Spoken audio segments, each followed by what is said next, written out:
Bonjour à tous, j'espère que vous avez eu un bel été. Aujourd'hui, c'est pour certains un retour en classe.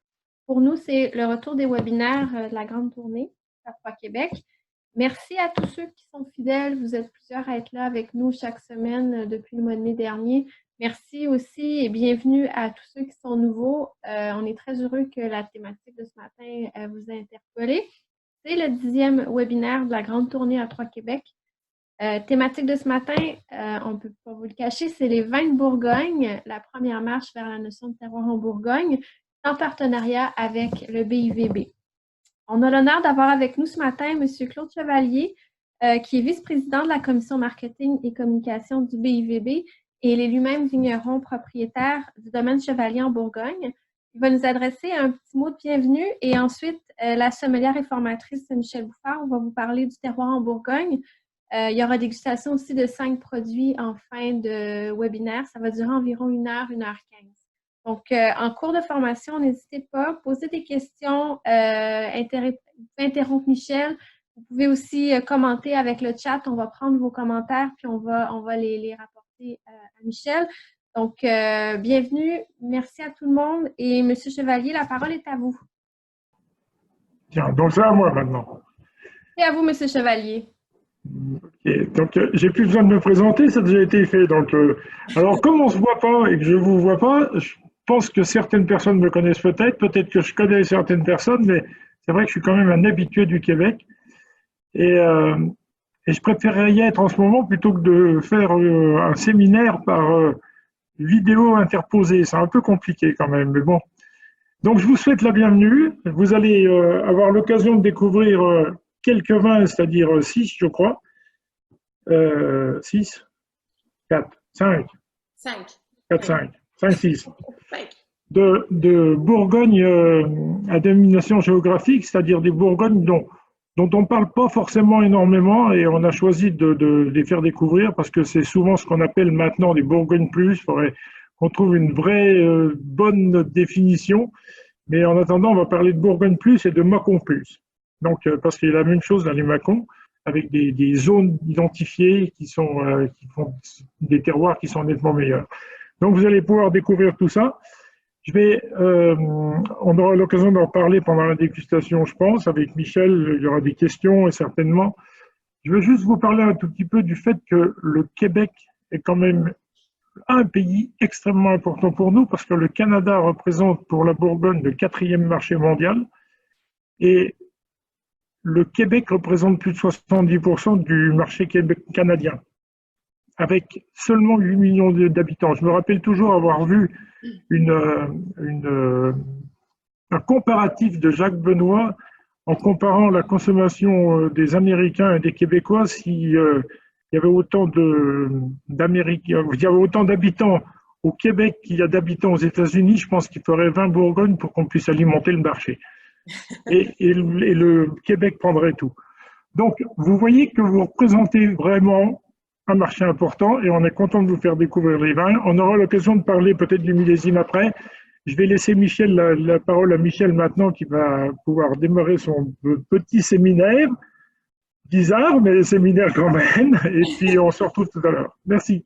Mais en fait, Claude, avant de commencer, moi, je voulais quand même qu'on parle des vendanges en ce moment. Juste parce que nous, on vous suit d'ici du Québec, on lit ce qui se dit sur ce millésime-ci. Puis je sais qu'il y a des gens qui ont déjà terminé selon les producteurs. Donc, est-ce que vous pouvez un petit peu brièvement nous parler de ce qui se passe pour vous en ce moment, ce millésime 2020? Alors, millésime effectivement très particulier parce que beaucoup de gens se sont posé la question de savoir quand il devait commencer.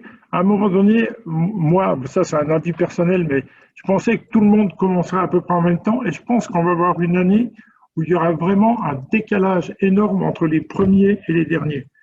Moi, j'ai des amis, par exemple, de Chablis et de la Côte de Nuit qui n'ont toujours pas commencé et qui commencent début de semaine prochaine. Par contre, il y a toujours quelques exceptions, certains viticulteurs qu'on compte sur les doigts de la main, qui commencent 8 jours ou 15 jours avant les autres, mais c'est parce que c'est leur style de vinification. Donc, il y en a qui ont commencé vraiment hyper bonne heure. Mais pas mal de gens ont commencé entre, on va dire, vendredi dernier et aujourd'hui. Donc ça, c'est, on va dire, pas la grande majorité, mais quand même une grande partie. Alors, le truc sur les millésimes, pour les rouges et les blancs, les rouges sont nettement plus mûrs que les blancs. Donc, beaucoup de gens ont attendu et attendent pour couper leurs blancs. Et je vois par exemple au domaine, on n'a coupé que les rouges, on va couper tous les blancs à la fin. Mais c'est particulier parce que les rouges c'est des petites récoltes, ça va vraiment être une petite récolte, mais avec des raisins d'une qualité exceptionnelle. On en a déjà eu, mais on va dire c'est la 2e ou 3e depuis le début du siècle. Avec rien à trier, seulement quelques graines grillées, mais qui pas vraiment important, mais il n'y a rien à trier. Alors, petite grume, en général, ça fait beaucoup de peau, donc ça a des vins qui vont avoir une consistance extraordinaire. Les blancs vont être un peu plus classiques, je pense, parce qu'il y a un tout petit peu plus de volume. Les acidités sont forcément bonnes parce que les degrés sont un peu plus bas. Et les acidités, forcément, en conséquence. Donc, on s'oriente vers un millésime, j'allais dire, peut-être pas complètement typé Bourgogne, mais quand même un très beau millésime en rouge et en blanc. Merci. Merci beaucoup de prendre ce temps, justement, pendant les vendanges avec nous et de rester jusqu'à la fin pour nous donner un petit peu plus d'informations. C'est grandement apprécié. Moi, de mon côté, je voulais souhaiter la bienvenue à tout le monde. C'est vraiment un plaisir de vous retrouver après quelques mois de pause. J'espère que vous êtes bien reposés. J'étais vraiment heureuse, en fait, qu'on me demande de faire cette présentation parce que je dis toujours la raison pour laquelle j'ai quitté ma trompette classique il y a 20 ans pour le vin, c'est la Bourgogne. J'étais tout jeune et je suis allée en Bourgogne et je suis tombée sous le charme des vins. Et j'étais très heureuse de pouvoir parler de cette région, mais aussi de parler, on va regarder qu'est-ce que ça veut dire les dénominations géographiques. Parce qu'aujourd'hui, quand j'enseigne, moi je me souviens à l'époque quand j'étais étudiante et qu'on enseignait la Bourgogne, dans les classes, pour apprendre, on nous servait les grands crus, et pour les comparer, aujourd'hui, les étudiants n'ont pas autant accès à ça parce que les vins sont difficiles à trouver, ils sont en petite quantité et surtout très chers. Et ce qui fait qu'aujourd'hui, on a souvent l'impression que la Bourgogne n'est plus abordable, alors que oui, il y a toujours ces grands crus dont on rêve, mais à l'extérieur de ça, il y a vraiment une diversité de terroirs qui offrent des très, très bons rapports qualité-prix. Et je crois qu'on a tous un travail à étudier ces dénominations géographiques, mais aussi à les communiquer. Donc, j'espère qu'à la fin, et vraiment, c'est un survol. Vous avez le hashtag, mais je vous invite aussi à aller sur le site des vins de Bourgogne parce que chacune de ces dénominations est bien expliquée en détail. Donc, après ce survol, si vous avez le désir d'en apprendre un peu plus, vous êtes des agents. Donc, j'espère que ça va vous inspirer aussi pour peut-être travailler avec plus de producteurs sur ces appellations-là et de les importer au Québec parce que, comme Claude dit, je crois qu'au Québec, on est des grands amoureux de la Bourgogne. Donc, je crois que le consommateur, les sommeliers ont soif de Bourgogne et surtout de Bourgogne à bon prix. Alors, je disais, connaissez-vous la Bourgogne? Parce que, comme je le disais, lorsqu'on pense à la Bourgogne, on pense souvent justement à ces grandes appellations, que ce soit les premiers crus, les grands crus, mais on va regarder dans la pyramide, hein, ça demeure quand même une petite partie de la production. En dessous de ça, il y a une production, il y a une gamme de vins à découvrir qui vient au-delà de ça. Donc, juste pour vous remettre en tête, je sais que plusieurs d'entre vous, c'est une chose assez connue parce que vous êtes des étudiants du vin. Donc, juste pour vous remettre en tête la pyramide, donc, en bas, on a les appellations régionales hein, qui constituent quand même 53% de la production.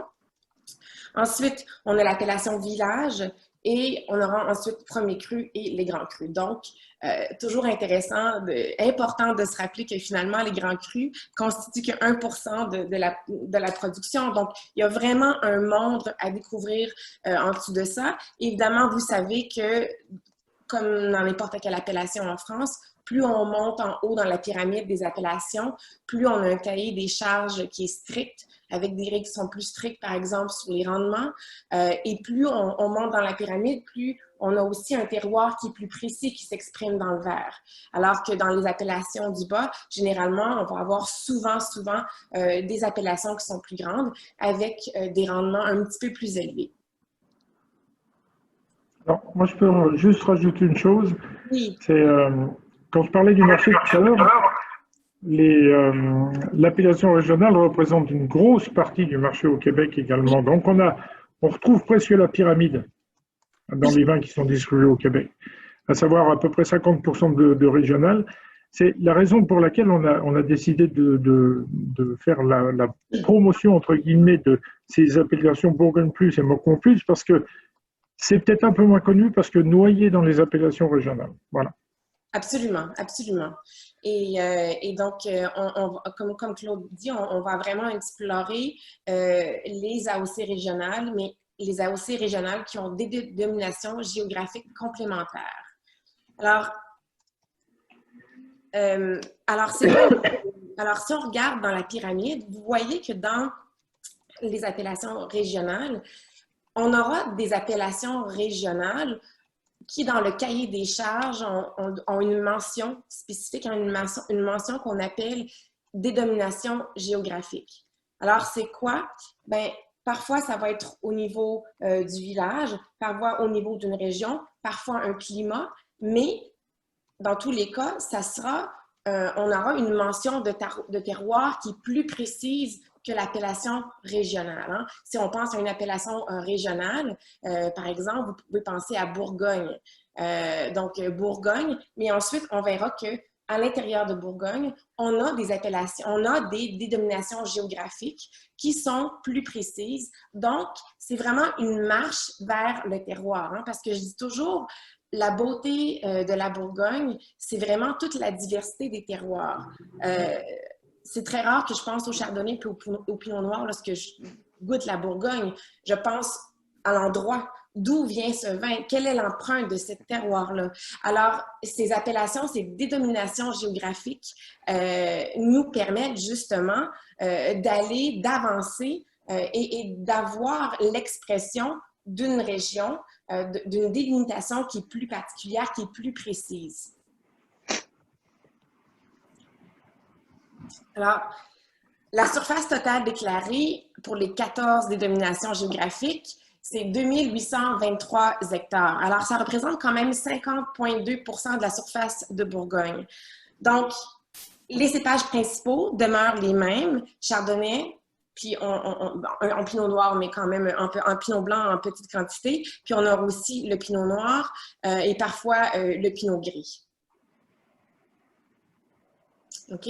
Donc, je vous les mets à l'écran, puis vous allez reconnaître dans ces dénominations géographiques certaines que vous connaissez plus que d'autres. On va regarder sur la carte où elles sont situées, mais vous voyez ici, par exemple, sans doute que vous avez déjà vu Bourgogne, Haute-Côte-de-Beaune, Haute-Côte-de-Nuit. C'est quand même des dénominations géographiques qu'on a vues assez rapidement dans le marché et qui ont été plus connues aussi auprès des consommateurs. Souvent parce qu'il y avait des producteurs assez reconnus qui mettaient de l'avant des vins sous ces dénominations géographiques. Alors, on est un petit peu plus, on connaît un peu plus ces dénominations, mais par exemple, il y en a qu'on connaît beaucoup moins, mais qui méritent totalement à être découverts, comme Chypre, par exemple. Donc, vous voyez ici, entre parenthèses, quand je vous disais aussi que les dénominations géographiques, on va les diviser. Hein? On va avoir des dénominations géographiques régionales, hein, région. Ensuite, on a les villages comme Coulanges-la-Vineuse et on aura des climats, donc c'est encore plus petit, comme par exemple Côte-Saint-Jacques, qui est un exemple, ou Montrecul. Donc, juste pour vous donner un petit peu une idée sur la carte, et à la fin, lorsqu'on va faire la dégustation, on va explorer quelques-unes de ces dénominations géographiques en détail. Mais je trouve que c'est toujours important aussi de se remettre en contexte et de regarder où est-ce qu'ils sont situés. Donc, si on commence dans les dénominations géographiques complémentaires, on est plus au nord. Hein, si on regarde ici, donc le Grand Auxerrois, Chablis, donc les dénominations complémentaires sont vraiment de part et d'autre de Chablis. Donc, je vous en pointe quelques-unes. On aura Chitry tout à l'heure. On va déguster un vin de Chitry. Évidemment, on est au nord. Hein. Toutes ces dénominations géographiques, lorsqu'on regarde la carte de Bourgogne, on est plus au nord. Donc, en général, on aurait des vins, évidemment, qui auront une acidité très marquée. On aurait des vins souvent qui sont marqués par une minéralité, mais qui seront, par exemple, dans les blancs, plus sur les agrumes. Et dans les rouges, on aura vraiment le petit fruit rouge croquant. Évidemment, les coteaux sud, sud-est seront importants pour maximiser l'exposition au soleil. Mais à partir de ça, comme on sait en Bourgogne, les microclimats changent rapidement, puis on a aussi un sol qui change rapidement. Donc, chacune de ces dénominations géographiques est reconnue pour une particularité précise selon son microclimat et selon son sol. Donc, Chitry, qu'on va voir plus tard, qui produit, on va voir les blancs à la fin, qui rappellent souvent les petits Chablis ou les Chablis. Moi, c'est une dénomination géographique que j'aime beaucoup et je trouve qu'on n'en a pas assez dans notre marché. Donc, j'espère que on vous donnera le goût de découvrir. Ensuite, Coulanges lavineuse. On va voir aussi à la fin, on va goûter un rouge de Coulanges lavineuse. On ne pense pas souvent au rouge hein, dans ces régions-là. En tout cas, au Québec, on les voit moins. Mais on peut trouver des rouges qui sont absolument charmants et idéal pour l'apéritif ou les plats plus simples en apéro. Donc, souvent non boisés. À découvrir aussi. On a Épineuil, que vous avez peut-être entendu, parce qu'on le voit un petit peu plus parfois, qui fait des rouges. On a Tonnerre ici en blanc. Côte-Saint-Jacques, en fait, qui est vraiment la dénomination géographique la plus au nord. On aura ici, à l'époque, c'était une appellation qui avait été connue pour ses gris, pour ses vins gris. Et il y a des vignerons qui ont fait renaître cette tradition, mais on retrouve aussi des vins rouges et des vins blancs. Ensuite, on descend. Vous connaissez sans doute plus Haute-Côte de Nuit. Peut-être une chose à dire en ce moment, c'est que ces dénominations géographiques, on parlait tout à l'heure, Claude disait il y a une diversité et c'est certainement la Bourgogne à bon prix qui offre un excellent rapport qualité-prix et je vous dirais plus que jamais. On va en reparler à la fin avec les millésimes, mais c'est sûr qu'avec les changements climatiques, on retrouve des vins qui atteignent un niveau de maturité qu'on n'avait peut-être pas il y a 20 ans ou 30 ans. Moi, je me souviens quand j'ai commencé à acheter de la Bourgogne il y a 20 ans, je ne pouvais pas nécessairement me permettre les grands crus. Alors, j'allais voir les Hautes-Côtes de Beaune, les Hautes-Côtes de Nuit dans ces appellations-là. Et c'est des appellations, si on regarde Hautes-Côtes de Nuit, on est juste au-dessus de Côte de Nuit, souvent à des altitudes un petit peu plus importantes. Et donc, à l'époque, je regardais, je me disais, OK, dans un millésime plus mûr, je pourrais trouver des très, très bons rapports qualité-prix avec des producteurs qui travaillent très bien. Aujourd'hui, en général, sur Haute-Côte de Nuit ou Côte de Beaune, même si on est plus en altitude, on réussit à avoir une maturité qui est plus constante qu'avant. Évidemment, il y a toujours des variantes, mais ça devient de plus en plus facile, ce qui fait en sorte que je dis toujours, garochez-vous en bon québécois sur ces vins-là parce que vraiment, c'est des vins Haute-Côte de Nuit que vous voyez ici en mauve. C'est des vins qui offrent à la fois une accessibilité, je vous dirais, pour le consommateur qui ne connaît pas tant la Bourgogne, mais qui va aussi rassasier l'amoureux de la Bourgogne qui aime des vins un peu plus complexes. Parce qu'on pourra retrouver dans certains cas des vins qui ont même un peu de fût, dans certains cas, dans les bons producteurs et les bons millésimes, des vins qui vont même avoir un certain potentiel de garde. Donc, on commence à avoir des vins avec une certaine générosité, avec une complexité, avec une profondeur, et dans certains cas, des vins qui peuvent se garder et bien vieillir. On retrouve ici dans les Hautes-Côtes de Nuits les trois couleurs. Hein? On retrouve rouge et blanc. Ensuite, on a Côte d'Or. Côte d'Or qui est, on va voir, ça continue plus au sud aussi, mais Côte d'Or qui est une nouvelle dénomination géographique. Je vais en reparler un petit peu plus à la fin parce qu'on va avoir un vin de cette dénomination géographique. Mais ça, c'est vraiment hyper excitant pour les producteurs parce que Côte d'Or, qui est assez nouvelle, hein, c'est depuis 2017, ça sera une dénomination qui couvre à la fois Côte de Nuit, Côte de Beaune. Et le consommateur, c'est un mot qu'on connaît. Hein, la Côte d'Or, évidemment, c'est le cœur de la Bourgogne.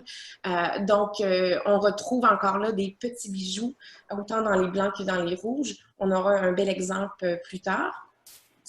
Et je voulais attirer votre attention sur le chapitre et Montrecul, qui sont deux climats. Deux climats qui, donc, ils font partie des rares climats qui ont le droit de mettre le nom du climat sur la bouteille. Donc, sont vraiment distingués comme dénominations géographiques, mais comme climat. Et c'est des climats qui, à l'époque, avaient beaucoup plus d'hectares qu'aujourd'hui. Au fil des années, on a vu une réduction d'hectares, surtout après le phylloxéra, mais on reconnaît l'histoire et le potentiel et la qualité de ces climats. Et vous voyez, on continue, on va vers le sud. Donc, la même chose, on retrouve ici, comme je vous disais, Haute-Côte de Beaune. Vous le voyez ici, là, tout en bleu. Encore là, on est juste à l'ouest, en haut des Côtes de Beaune. Donc, on retrouve des rapports qualité-prix exceptionnels. Ensuite, ici, vous avez la chapelle Notre-Dame, qui est juste au sud de la Doigt-Sérénie. Encore là, un climat, un des rares climats qui peut mettre son nom sur la bouteille en tant que dénomination géographique. Donc, toujours intéressant. On le voit très peu dans notre marché, mais si vous pouvez mettre la main sur ce climat, ça en vaut le coup. Et on se dirige plus vers le sud, vers Côte-Chalonnaise. Et Côte-Chalonnaise, là, c'est intéressant. Puis, si jamais vous avez la chance d'aller en Bourgogne au mois d'avril, fin avril, peut-être que ça a changé avec les changements climatiques des dernières années, mais c'est intéressant de partir de Chablis et de conduire dans la même semaine jusqu'au sud du Mâcon. Parce qu'on voit vraiment dans la végétation la différence du climat. Moi, je me souviens une année où je suis allée, j'étais à Chablis, il n'y avait pas du tout de verdure, c'était très brun hein, parce qu'il n'y avait rien de sorti. Et une semaine plus tard, j'étais à Mâcon et tout était vert. Donc, évidemment, plus qu'on va au sud, plus qu'il y a un ensoleillement, plus c'est chaud, on est plus au sud. Et ça, évidemment, ça se sent aussi dans les vins. Hein, on arrive en Côte-Chalonnaise, on a quelque chose qui est quand même plus généreux dans les fruits. Il y a un côté gourmand dans les vins, je trouve. Et à une époque, avant le phylloxéra, on avait beaucoup plus d'hectares de plantés. Depuis le phylloxéra, on a réduit de 50% les plantations. Mais par contre, ce qu'on a fait, c'est qu'on s'est vraiment concentré sur les coteaux où on a une bonne exposition. Donc, cette bonne exposition favorise évidemment l'ensoleillement. On a le soleil levant et on peut vendanger en général jusqu'à 8 jours plus tôt qu'en Côte d'Or. Donc, on aura des vins qui sont accessibles en jeunesse, qui sont gourmands, mais qui sont à la fois, certains ont un potentiel de vieillissement selon le producteur et où on est situé en Côte-Chalonnaise. Et on a ici, juste à l'ouest, Côte du Couchois, qui est un prolongement en fait des Hautes-Côtes de Beaune. Et on arrive Mâcon, Mâcon avec des dénominations géographiques. Ça aussi, c'est hyper excitant de voir tout le dynamisme qu'on retrouve dans cette région. Parce qu'à une époque, dans le Mâcon, on retrouvait des vins qui étaient souvent faits par des coops, des rendements plus élevés. Et c'était des vins qui on passait vite, en fait. Les gens ne portaient pas tant attention. Et là, dans les 20 dernières années, il y a vraiment quelque chose de très excitant qui se passe. Il y a eu évidemment les producteurs de la Côte-d'Or qui viennent faire du vin au Mâcon, qui sont hyper motivés parce qu'ils ont soif de faire plus de vin, mais évidemment, de trouver des terroirs en Côte-d'Or, c'est difficile, donc ils viennent dans le Mâcon. Mais il y a aussi une génération de producteurs qui viennent du Mâcon, qui ont ce désir de vraiment montrer le grand potentiel de terroir. Alors ça, on va vraiment le voir à tous les niveaux, mais en particulier dans les Mâcons avec des dominations géographiques où est-ce qu'on se retrouvera. En majorité, on a beaucoup de blanc, mais on aura aussi du rouge. Alors, je vous ai montré ici, et là, je vous invite vraiment, si vous avez la chance d'aller sur le site, et je vous invite à le faire, vous allez avoir toutes les nuances de ces Mâcons, en fait, et on pourrait passer des semaines juste à étudier chacune de ces dénominations géographiques. À la fin de la dégustation, on va avoir un Mâcon Ushisi, donc on va regarder, mais vraiment, on a chacune de ces dénominations géographiques a vraiment sa particularité parce qu'il y a une position géographique différente, parce qu'il y a un sol qui est différent. Donc ça, c'est intéressant. Alors, la plupart vont faire rouge et blanc, mais il y en a certains qui feront que du blanc. Par exemple, si on regarde, je regarde en haut, là. Par exemple, Mâcon Fuissé, on n'aura que du blanc. Ushisi, on n'aura que du blanc. Ensuite, Vincelles, on n'aura que du blanc. Locher, on n'a que du blanc et Vergisson aussi. Par contre, Mâcon Serrières, on n'aura que du rouge et du rosé. Mais les autres, on retrouvera en 3 couleurs, sachant que le blanc, le chardonnay, est quand même le cépage le plus important. Et après, on verra, on est plus dans le sud, fait qu'on commence à avoir vraiment des vins qui sont plus ensoleillés, souvent aux arômes de pêche, abricots même, nectarines. Donc, on commence à être un petit peu plus sur les fruits exotiques. Puis, on retrouvera différentes techniques de vinification selon la philosophie du producteur. Certains utiliseront fût de chêne, malo, donc d'autres feront absence de fût de chêne. Donc, on aura un peu de tout. Et ça, c'est les appellations régionales mâconnais. Donc, on est Mâcon village avec des dominations géographiques. Donc, juste pour vous remettre en tête la pyramide du Mâcon, hein, on a l'appellation régionale, donc Mâcon. Ensuite, on aura Mâcon village. Et ensuite, à l'intérieur de ça, on aura 27 dénominations géographiques qui on pourra voir après le nom village, Mâcon village, Ushisi, par exemple.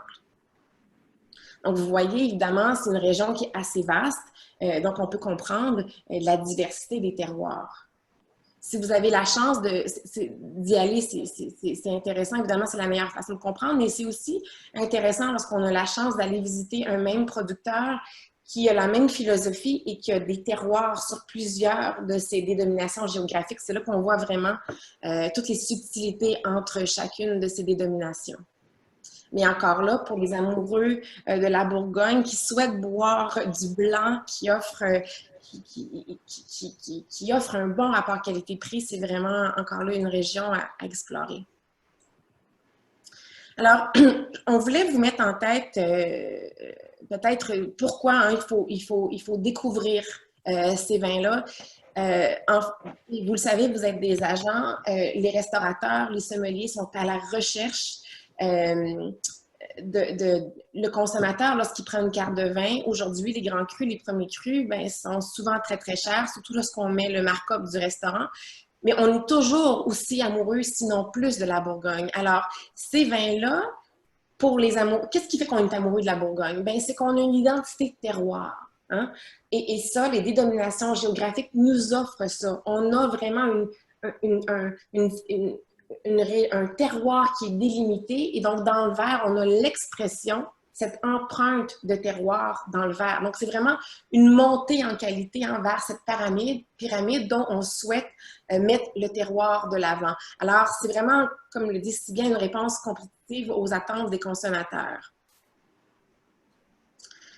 C'est une belle introduction au terroir. Je pense que ce qui est important, c'est toujours de bien communiquer. Hein. Ça part du producteur qui s'en va aux agents, qui communique aux sommeliers, qui communique aux consommateurs. Donc, on a justement l'histoire, hein, l'histoire qui est autour de ça, parce que c'est des terroirs historiques qui sont reconnus depuis très, très longtemps pour produire des vins de qualité supérieure. J'aime beaucoup cette slide-là, en fait, parce que ici, ce qu'on voit, on vous montre le terroir. Et c'est un mot qui, dans le vin, vous le savez, est souvent galvaudé. On utilise terroir, terroir, terroir à chaque 2 mots lorsqu'on parle de vin. Mais je dis toujours, quand j'enseigne à mes étudiants, si vous voulez vraiment comprendre le terroir, allez en Bourgogne. Parce que vous rentrez dans une cave, vous allez voir un producteur qui va avoir des parcelles sur qui va avoir différentes parcelles, qui va faire, par exemple, du chardonnay sur plusieurs parcelles, et parfois, les parcelles sont très, très près. Et c'est fait exactement de la même manière, et on va voir une expression complètement différente, parce que c'est le terroir. Le cépage devient un peu un transmetteur de terroir. Le cépage permet au terroir, au sol, de s'exprimer. Et qu'est-ce qui va faire en sorte qu'il y a une connexion entre le terroir et le verre?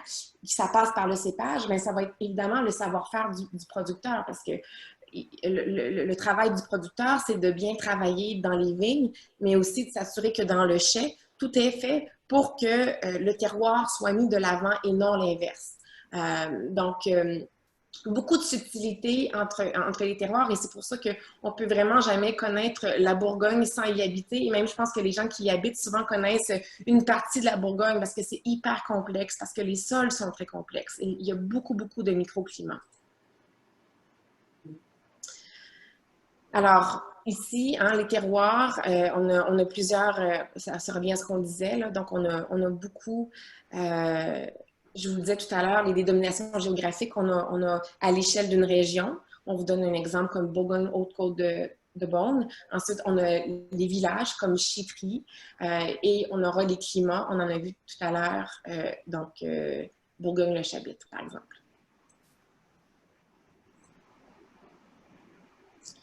Alors, c'est une montée en qualité aussi parce que lorsqu'on a une dénomination géographique, on aura des règles un petit peu plus strictes. Donc, évidemment, en premier lieu, on a une délimitation parcellaire plus précise. Hein. Bourgogne-AOC, c'est pas aussi précis que si on a Bourgogne-le-Chapitre. Donc, on a une délimitation parcellaire beaucoup plus précise. On a des rendements moins élevés. Peut-être que vous dites que c'est moins de 2 hectolitres, c'est pas beaucoup, mais oui, ça veut dire quelque chose parce que plus qu'on limite les rendements, plus qu'on a la possibilité justement de transmettre cette parcelle. Ensuite, on a aussi une exigence au moment des vendanges. On devra avoir un niveau de sucre plus important dans les raisins au moment des vendanges. Donc, pour un type alcoométrique de 0,3 % de plus. Alors, vous êtes des agents, je sais que plusieurs d'entre vous avaient eu la chance d'y aller. Et sinon de la boire. Et on a vu vraiment la qualité qui continue de monter. Hein, qu'est-ce qui a fait qu'on continue d'avoir des vins qui sont de mieux en mieux?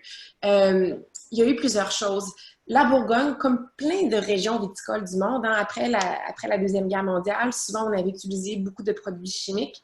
Et là, il y a eu un virage où les producteurs se sont vraiment tournés vers des choix beaucoup plus éco-responsables. Donc, on a des producteurs qui vont être certifiés bio, en biodynamie, qui vont utiliser des techniques de viticulture durable. Donc, vraiment, on a l'environnement au cœur des valeurs et on a compris qu'il fallait réduire de beaucoup ou de ne pas utiliser du tout les produits chimiques. Donc, ça, c'est l'environnement au cœur fait en sorte qu'évidemment, ça contribuait à l'amélioration de la qualité des vins. Une meilleure connaissance aussi des pratiques en viticulture et œnologique. Hein? Donc, par exemple, un exemple de l'amélioration des pratiques œnologiques, on a la macération à froid avant la fermentation. Donc, la macération préfermentaire à froid qui nous permet d'aller chercher de côté fruité, par exemple dans le pinot noir. Le pressurage, qui est souvent un pressurage pneumatique. Donc, il y a beaucoup d'améliorations, autant dans les vignes que dans le chai, qui a aussi contribué à l'amélioration des vins. Et évidemment, c'est certain que le changement climatique, il joue pour beaucoup parce qu'on a des millésimes qui sont plus chauds. Donc, atteindre la maturité devient un peu plus facile. Claude, si vous regardez, est-ce que vous vendangez constamment presque 2 semaines plus tôt? Ou... Parce que là, on est quand même... Tu sais, je me souviens, en 2003, ça a été un peu le virage du changement climatique. On s'est dit, wow, 2003, là, il a fait chaud, les gens mouraient en Europe, puis on voyait qu'en Bourgogne, vous aviez vraiment vendangé, vous vendangez en août, puis c'était une révolution déjà de vendanger en août, alors que là, ça devient chose presque à tous les années. Donc, dans votre expérience, vous avez avancé les vendanges en général de combien de semaines? En réalité, c'est oui et non. C'est vrai qu'en 2003, nous, on a dû commencer le 2 ou le 3, il y en a qui ont commencé le 27, 28. C'était un peu plus resserré parce que c'était à peu près le parcours en même temps. Et puis, donc, ça a duré sur une semaine. Cette année, ça va durer sur 15 jours, voire même un peu plus. Mais nous, on a commencé, par exemple, lundi dernier, donc on a commencé très tôt par rapport à 2003. Dire qu'on a beaucoup avancé, oui et non, parce que moi, je dis souvent que dans les 10 dernières années, on a commencé 2 fois après le 30 septembre. Hein. Donc, c'est vrai, c'est pas vrai. Il ne faut pas trop me demander sur le réchauffement climatique, parce que je ne suis pas un adepte du réchauffement climatique. Je pense qu'on traverse des périodes, on est dans une période, mais c'est déjà arrivé, quoi.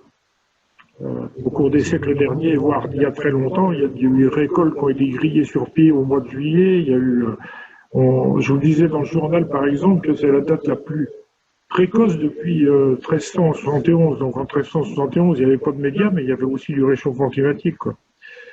Bref, mais on vendange quand même, on va dire, depuis une dizaine d'années, un tout petit peu plus tôt.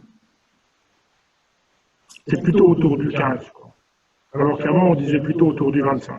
Oui, quand même, ouais, c'est ça. Si on veut mettre un peu de date, quoi. Ouais. On ne peut pas ignorer le fait que...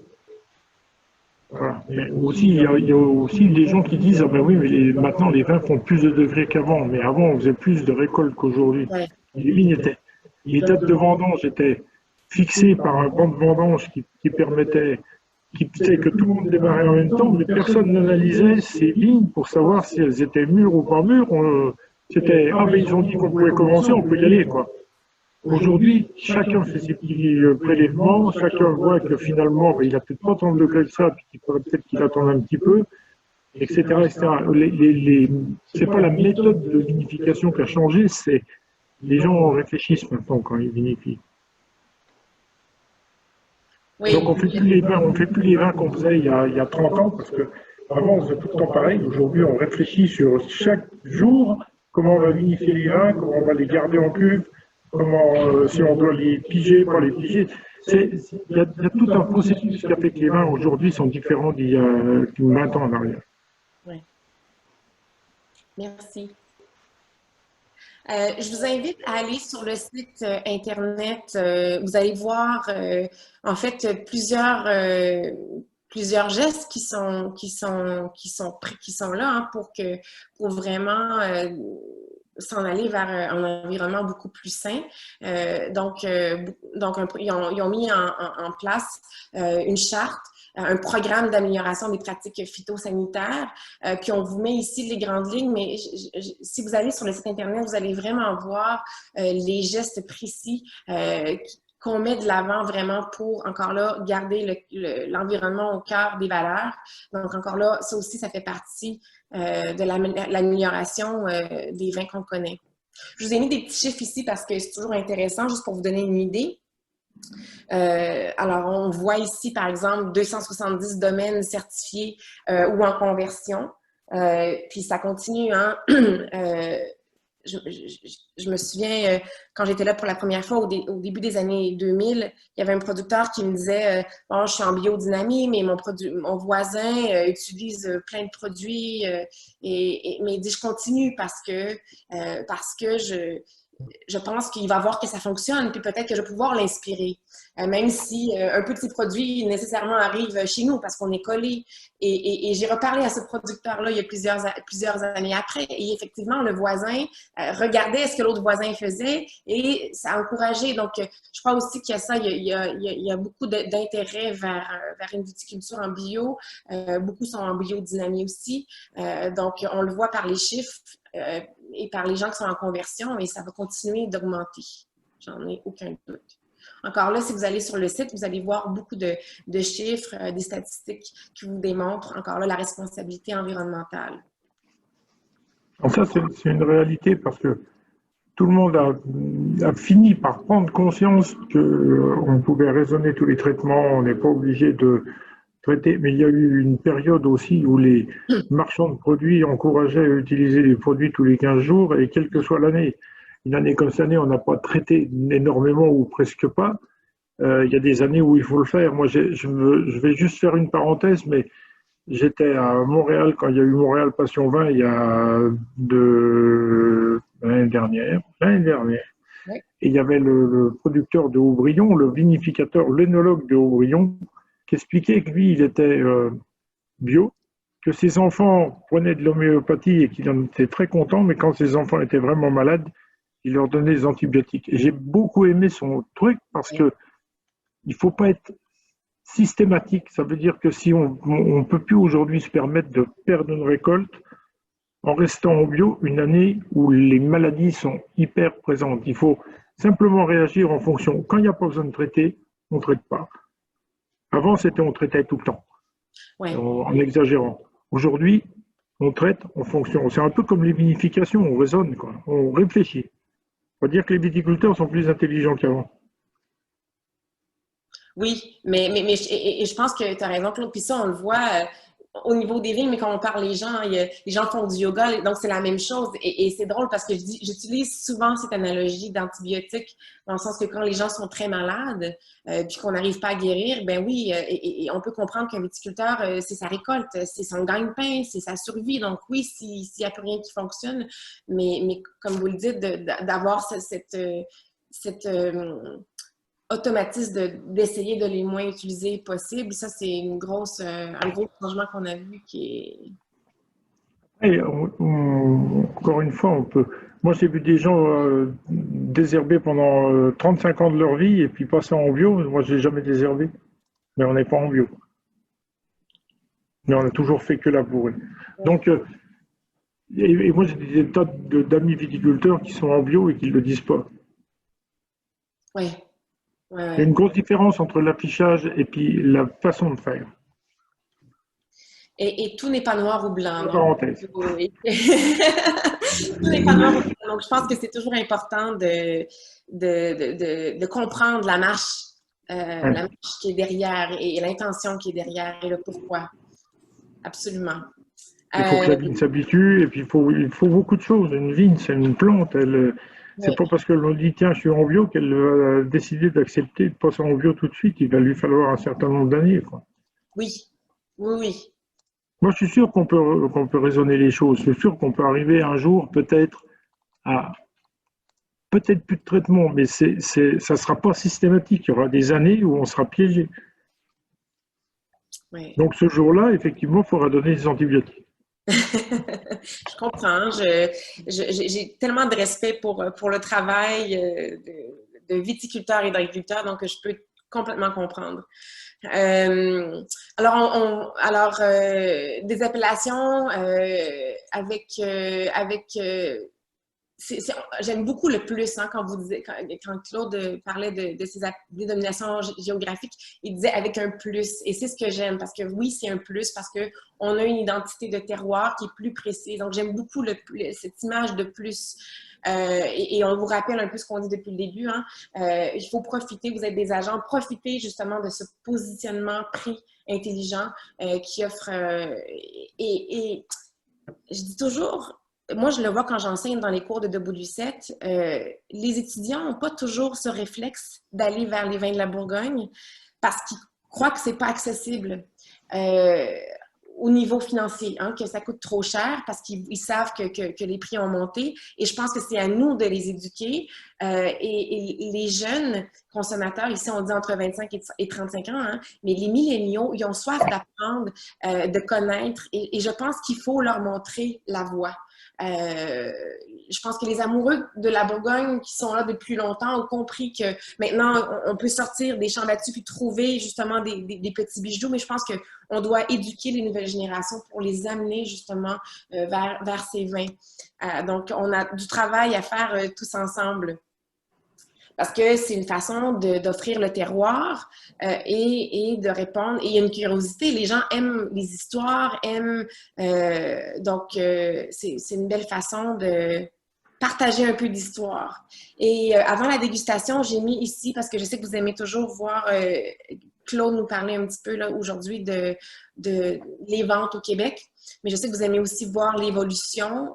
Donc ça, Catherine va vous envoyer le PowerPoint, donc vous allez avoir ces chiffres-là. Mais ça vous donne une idée. Hein, on ne voit pas vraiment là, de moins, on continue à avoir des plus. Hein, donc, on continue à acheter les vins qui sont de la Bourgogne. Et vraiment, je le dis avec passion parce que quand je vais à la SAQ, je pense qu'il y a plus de place pour ces vins avec des dominations géographiques. Mais on a besoin d'agents derrière qui les mettent de l'avant. Donc, c'est un appel. On a besoin que la SAQ laisse plus de place dans les magasins pour les Bourgognes. Aussi, on ne rentrera pas dans ce discours, dans ce débat-là. C'était ma méchanceté du jour. Alors, Claude, avant de commencer la dégustation, et je sais que ce n'est pas tout le monde qui ont les vins, évidemment, mais je vous invite à rester parce qu'on va vraiment parcourir certaines des dominations un petit peu plus en profondeur. Donc, ça va peut-être vous inspirer justement à travailler plus avec ces produits-là. Mais Claude, avant de commencer, si vous pouviez peut-être partager avec nous, on va parcourir les millésimes 2017-2018. Donc, je sais que ça varie de région en région, d'appellation en appellation, mais s'il vous plaît, vous me donnez les grandes lignes de ce qu'on peut s'attendre à voir dans un blanc 2017 et un rouge 2017 versus 2018, puisque c'est ce qu'on voit beaucoup sur le marché en ce moment. Alors, en faisant court, parce que je ne suis pas un grand professionnel du décortiquage des millésimes, moi je dis en faisant très court, 2017 c'est une belle année, mais une année assez facile, avec des vins qu'on devra peut-être boire, pas parce qu'ils ne se garderont pas, mais parce qu'ils sont déjà bons et que naturellement, c'est des vins agréables à boire. Et que ça soit en rouge ou en blanc. Les blancs sont peut-être même un peu plus je ne vais pas trouver le terme, mais un peu plus doux, quoi. Il n'y a pas beaucoup d'acidité dans les blancs de 17. Et c'est une raison de plus pour trouver qu'ils sont très agréables à boire. Et moi, j'ai toujours l'habitude de dire, on boit le vin quand il est bon. S'il doit être bon 20 ans après, on le boit 20 ans après. S'il est bon au bout de 2 ans, on le boit au bout de 2 ans. Il ne faut pas se chercher, se poser de questions. Quand c'est bon, on consomme. Et les rouges sont flatteurs, agréables, et c'est des bons vins de début de repas ou de simplement quand on est en train de discuter avec des copains et puis qu'on a envie de boire quelques bonnes bouteilles, parce que chez au Québec, on boit rarement une bouteille. Et c'est vraiment des vins pour ça. 18, c'est un peu plus complexe. Les blancs de 18 sont plus tendus et les rouges sont plus tendus aussi. Quand je dis tendus, c'est qu'ils sont plus sur le fil. Ils sont plus. Je trouve pas les termes exacts, mais puis chacun les siens, mais ils sont plus vifs. Ils sont plus précis. C'est plus des vins de garde. Mais par contre, si on aime ça en ce moment, c'est pareil, on le boit. Donc, moi, j'ai une philosophie, c'est carpe diem. Profitez de l'instant présent. Quand c'est bon, vous profitez. Donc, c'est la différence entre les 2 années. Il y a quand même une grosse différence entre 17 et 18. Oui. Et j'étais en Bourgogne en juillet dernier et j'ai dégusté beaucoup de 2017-2018. Et c'est ce que j'ai trouvé aussi, en fait. Je trouvais que les 2017 étaient déjà très accessibles, alors que les 2018, même si on aime les boire maintenant, on voyait qu'il y avait un petit peu plus de matière et plus de précision et on voyait que la complexité allait sans doute se développer avec le temps. Oui, donc absolument. C'est des vins qu'on peut découvrir sur plusieurs années, comme ça. Oui, oui. Mais 2017, je ne suis pas sûr qu'on ait des grandes surprises dans 4 ou 5 ans. Ils sont toujours bons, mais ils auront pas. Les 18 changeront sûrement. Et je pense que vous avez donné un bon point, Claude, c'est que il faut boire le vin quand il est bon, puis on est toujours, le consommateur est souvent obsédé par les millésimes. Ah non, mais je veux le meilleur millésime. En fait, la beauté, c'est que le verre exprime non seulement un endroit, mais un millésime. Alors, si tout est pareil, c'est un peu... on perd un peu de l'intérêt. J'ai trouvé le 2017, comme vous le disiez, ils se boivent très bien maintenant. Et ça aussi, il faut célébrer ça. Donc, on veut pas... C'est la beauté des millésimes, c'est vraiment d'avoir la chance, justement, de s'imprégner chaque année de nouveautés qui sont dignes de cette année-là. C'est vrai que c'est quand il y a des gens qui veulent des millésimes. Moi, j'ai bu un 2015 à midi, par exemple, j'ai trouvé que c'était fermé. Oui. Alors que 2015, on l'a encensé. Et en ce moment, ben, c'est pas. C'est ça. J'ai goûté plusieurs 2015 dans des endroits différents, pas que chez moi. Et c'est pas aussi bon que ce qu'on pensait que c'était. En réalité, ça a été bon. Ça va le redevenir, mais en ce moment, donc c'est pas le moment de les boire, quoi. Oui. Et c'est la plus grande difficulté pour quelqu'un qui a une cave, c'est de savoir quand ouvrir ses bouteilles. Et moi, je dis quand vous avez par exemple 12 bouteilles d'un vin ou 6 bouteilles d'un vin, et vous en ouvrez une, et vous trouvez ça extra, ben buvez-les. Oui. Attendez pas 6 mois ou 1 an. Si vous avez des copains qui viennent la semaine d'après, ben, vous aurez les mêmes bouteilles parce que vous êtes sûr que vous allez vous régaler. C'est la meilleure façon de gérer une cave. Et après, on en découvre un autre dans sa cave, on va faire la même chose. Je crois que c'est toujours mieux de boire un vin plus tôt que trop tard. Parce que quand il est trop tard, quand on a trop attendu puis on est rendu sur l'autre versant de la courbe, j'aime mieux boire plus tôt que trop tard. C'est ma philosophie. Ça, c'est sûr. Mais par contre, moi, juste par rapport à ma cave, les vins ne se déplacent pas quand ils sont dans ma cave. Oui. Mais c'est rare qu'on tombe sur des bouteilles complètement foutues. Quand je dis c'est rare, c'est hyper rare. Oui. Mais tu n'as pas plus d'intérêt à avoir goûté un vin au bout de 30 ans que de le goûter au bout de 15 ou au bout de 10. Donc, est-ce que ça vaut le coup de garder des vins 30 ans? Une bouteille, oui. Ouais. Plusieurs, pas sûr. Ouais. Merci. Donc, le premier vin qu'on a, en fait, il est issu de Bourgogne-Chytry. C'est une dénomination géographique que j'aime beaucoup, beaucoup. On est à quelques pas de Chablis, on n'est pas très, très loin. Donc, dans le verre, on va retrouver ces notes de citron vert, de pierre à fusil, de chèvrefeuille qui nous rappellent le Chablis. Puis, puisqu'on est... Donc, les vignes sont sur... les coteaux qui entourent la vallée où se trouve le village. Donc, on aura idéalement, les meilleures parcelles seront situées sud-sud-est pour justement favoriser l'ensoleillement. Mais on est au nord, donc c'est sûr qu'on aura une fraîcheur, une vivacité, il y a un côté tendu dans les vins de Chytry. Et le vin qu'on a, que je vais présenter, on a de l'analo, mais on est en cuve inox. Donc, vraiment, on veut laisser justement le côté plus austère, mais je le dis avec beaucoup d'amour parce que j'adore les vins de cette région-là. Donc, austère, mais dans un bon sens. Donc, on a un côté, une pointe d'austérité, de pierre à fusil. Il y a une subtilité qu'on veut préserver. Alors, souvent, on ne mettra pas, justement, on ne veut pas mettre de fût de chêne neuf là-dessus parce qu'on veut mettre ça de l'avant, sinon le fût de chêne vient camoufler puis on perd ça. Donc, Chytry, vous voyez à l'écran, on produit du rouge et du blanc, mais c'est quand même du blanc on produit plus de blanc que de rouge. On est en chardonnay. Et le domaine ici, c'est le domaine Olivier Morin, qui est, en fait, c'est un domaine, il a repris le domaine familial dans les années 90. Et donc, l'idée, c'est vraiment j'aime beaucoup, ils disent, on met une dose de SO2 homéopathique. Hein, ça dit tout, c'est dans ce sens qu'on va vraiment essayer de manipuler le vin le moins possible, de limiter les entrants et les sortants. On veut faire quelque chose de très, très ouais, très simple pour justement mettre ce terroir de l'avant. On a ici un vin.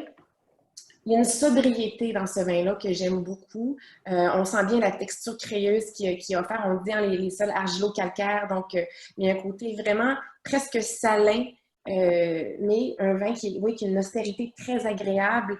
Moi, je le vois comme vin d'apéro, mais aussi avec tous les poissons de rivière qui sont cuisinés très simplement, avec les salades.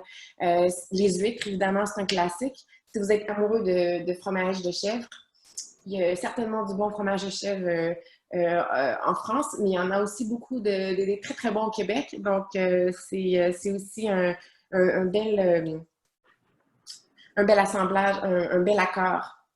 Claude, est-ce que vous avez le même verre Vous avez le même vin avec vous? Oui, oui. Oui? Vous Moi, pouvez? je trouve ça assez frais, c'est bon. C'est bon, hein?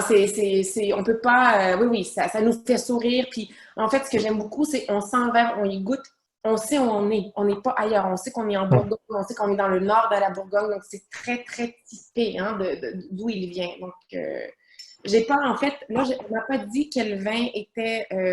On pourra peut-être vous l'envoyer après. Je sais pas quels vins sont disponibles ici à la SAQ. Mais la morale de cette histoire, on a besoin d'avoir plus de vins de chéterie ici au Québec. Bourgogne-Côte-d'Or, bon, comme je disais, une appellation qui connaît beaucoup, beaucoup de succès. Comme vous savez, la Côte d'Or, hein, on a une succession de coteaux. On va avoir une altitude qui va varier entre 200 et 450 mètres d'altitude. Donc, évidemment, les meilleures parcelles seront toujours situées sud-sud-est dans la diagonale en côte pour qu'on ait un bon drainage, maximiser aussi l'exposition au soleil. Et là, on vient de partir du nord, on arrive en Côte-d'Or, donc on va retrouver des vins qui ont plus de chair, hein, qui ont plus de matière, un peu plus d'ampleur aussi. Et donc, souvent, on va retrouver la malolactique, mais là, on va commencer à retrouver aussi des producteurs qui travaillent bien sûr avec le fût de chêne et souvent avec une portion de fût de chêne neuf. En Bourgogne-Côte-d'Or, on va avoir Pinot Noir et Chardonnay, donc les deux. Mais comme vous voyez ici par la différence qu'on a quand même plus d'hectares en rouge. Évidemment, on se fait plaisir ce matin avec ce vin que j'adore et que j'ai acheté plusieurs bouteilles de ce vin cette année d'ailleurs. Rémi Jobard, qui est un producteur évidemment très très connu hein, donc un producteur historique de Meursault, mais qui fait aussi des vins sur Volnay et Montélie. Regardez au tableau, à la présentation, vous voyez ici, on a des vieilles vignes, assemblage de 9 parcelles situées sur Meursault. Bien que sur la bouteille, évidemment, on n'est pas en appellation Meursault. Alors, ça, c'est un bel exemple des petits bijoux que vous pouvez retrouver dans cette appellation Côte-d'Or.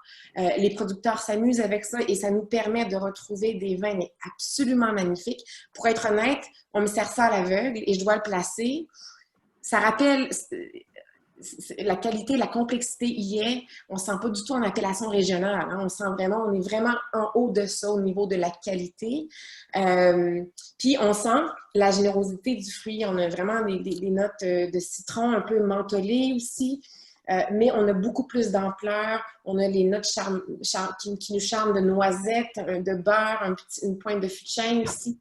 Et là, on y va avec quelque chose peut-être des plats plus généreux. Évidemment, là, je pense à la volaille, le poulet, le veau. Si on fait une petite sauce aux champignons sauvages avec ça, même un risotto aux champignons sauvages, le homard du Québec, quand on a encore le temps d'en manger avant que la saison se termine. Donc, on voit qu'on est plus au sud, on voit que les vins ont plus d'ampleur et on retrouve aussi une grande complexité. Vraiment, on n'est pas sur... puis je crois qu'on est autour de 40 $ pour cette cuvée-là. Donc, encore là, c'est une belle option lorsqu'on est des amoureux, par exemple, de Meursault et qu'on ne peut pas, on veut pas s'acheter une bouteille de Meursault. Wow, cette bouteille-là, c'est vraiment magnifique. Est-ce que vous avez le même verre, Claude? Non. Non, mais vous connaissez bien ce vin, je suis certaine. Oui. Ouais. On se fait plaisir avec ce vin, c'est certain. Mâcon Ushisi. Donc, comme je le disais, vous pouvez vous rendre sur le site pour connaître toutes les subtilités de chacune des dénominations géographiques dans le Mâcon. Ushisi, c'est quand même une des dénominations qu'on voit un petit peu plus ici au Québec, donc vous êtes peut-être plus familier. Lorsque j'étais là, j'étais en Bourgogne en juillet dernier. J'ai dégusté avec Dominique Lafont. Dominique qui travaille, comme vous le savez peut-être, oui, il est connu pour ses Meursault, mais il travaille aussi beaucoup dans le Mâcon. Et c'est intéressant d'aller déguster chez Dominique justement pour être capable de déguster à plusieurs Mâcons avec des dominations géographiques. Et quand j'étais là, il m'expliquait qu'à Ushisi, les vignes font face à la Saône. Donc, on est au piémont de la vallée de la Saône, on fait face à la Saône, donc on aura une maturité plus précoce. Donc, vous avez deux choses. Oui, vous êtes plus au sud, vous êtes à Mâcon, donc en général, vous retrouvez des fruits plus exotiques, plus mûrs, mais là, on a aussi des vignes qui font face à la Saône, donc on aura justement une maturité plus précoce. Donc, vous avez les deux faits. Donc, on retrouve quelque chose qui est beaucoup plus mûr. Et à Ushisi, on n'a que du chardonnay. Hein, donc, on ne peut pas retrouver du rouge dans cette appellation. On a un domaine qu'on voit beaucoup ici au Québec, Gérard Talmar, le domaine Gérard Talmar, qui travaille très, très bien. On parlait de producteurs qui se dirigent vers qui ont l'environnement au cœur. Hein. Vous avez sans doute vu sur certaines des bouteilles haute valeur environnementale. C'est une des certifications. Justement, on est en viticulture durable. Donc, vous pouvez vous amuser à aller sur le site HVE. Il y a beaucoup, ça va vous donner les grandes lignes, mais hein, on est vraiment en lutte raisonnée. Et ici, on voit qu'on est en fermentation cuve-inox. Et ça, comme je le disais, il y aura des producteurs à Mâcon qui vont utiliser du fût de chêne, donc d'autres qui utiliseront que la cuve-inox. Ici, c'est un bel exemple de vin qui est en cuve-inox. Donc, c'est vraiment le fruit exotique qui est devant. C'est quelque chose qui est très accessible, qui est prêt à boire maintenant. Et là, on peut s'amuser. Hein, il y a des notes... je pense que Claude, vous avez ce vin-là, je vous ai vu déguster. Est-ce que c'est le vin que vous avez dans votre verre? Non, non plus. OK. On a vraiment des notes plus exotiques ici, hein, presque pêche mûre, nectarine pure, donc de l'ampleur. Donc ça aussi, on peut s'amuser. Je pensais peut-être, si on sert des pétanques, je sais qu'au Québec, il y en a qui vont mettre peut-être un petit peu de sirop d'érable sur les pétanques lorsqu'ils les mettent dans la poêle ou même avec des mangues. On peut... oui, donc aussi toute la volaille avec des plats peut-être plus crémeux. On va être capable aussi de... Mais c'est des vins qui sont prêts à boire maintenant, qui sont accessibles autant dans le verre que au portefeuille. On revient dans le nord. Des rouges qu'on connaît moins, on en voit moins ici au Québec.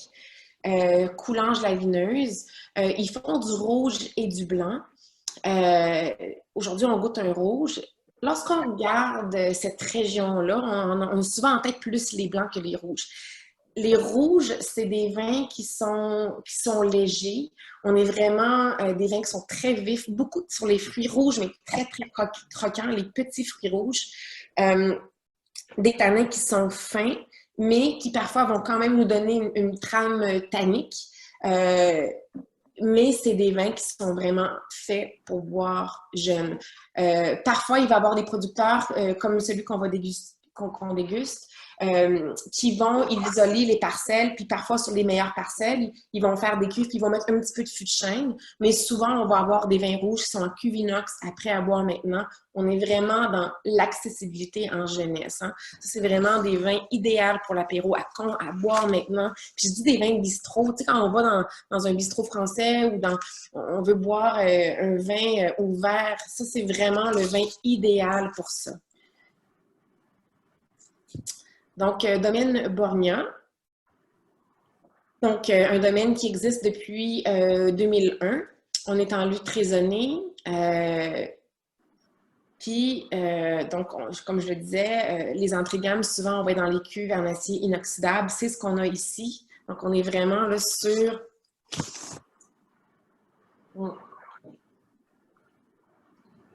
vraiment sur le fruit croquant rouge. C'est ce qu'on appelle un vin de soif, vraiment. Et ce vin-là, il faut le mettre au frigo juste un peu pour donner juste un petit peu de fraîcheur. Et on le sait au Québec, puis partout dans le monde, mais au Québec, on a soif des vins de soif, hein, vraiment. Les hashtags blou-blou, sans diminuer, hein, on n'est pas... mais ce que je veux dire, c'est on veut ces vins-là, on n'en a pas assez. C'est vraiment... le consommateur a beaucoup changé au fil des années.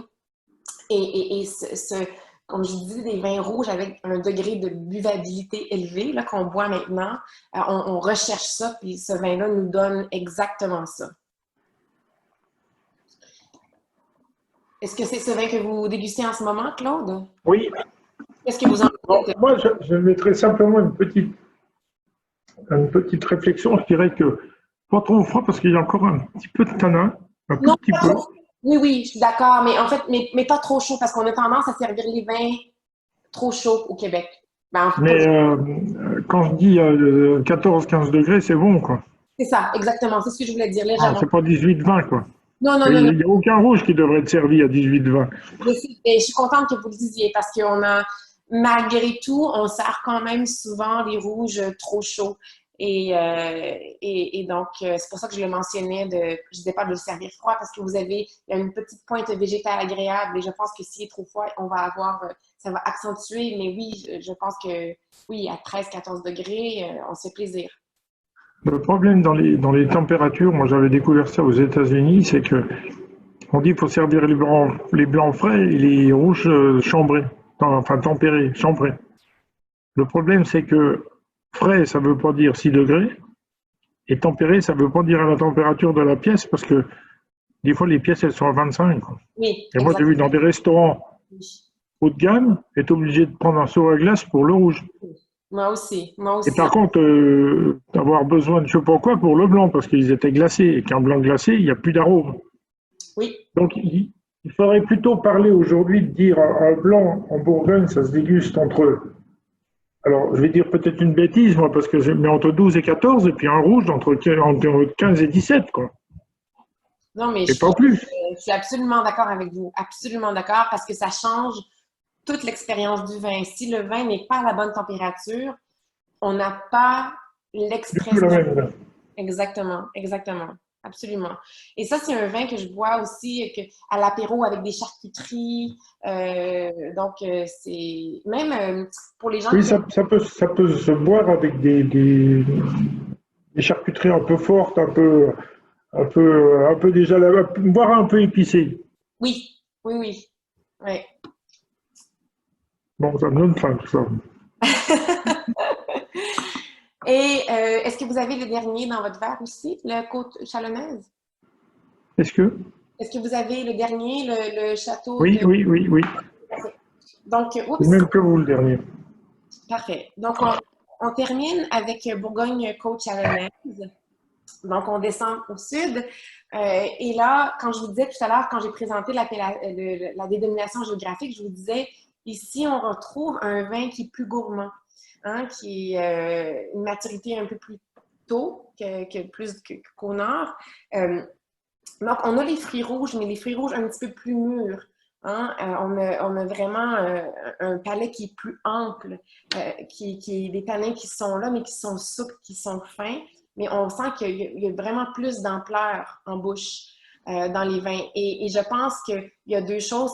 Il y a la caractéristique de ce terroir-là, mais il y a aussi qu'on est sur un 2018, alors que lui d'avant, on était sur un 2017. Alors là, sur le 2018, on sent justement ce dont on parlait tout à l'heure, Claude. Je pense qu'on le voit bien dans ce vin-là. Exactement.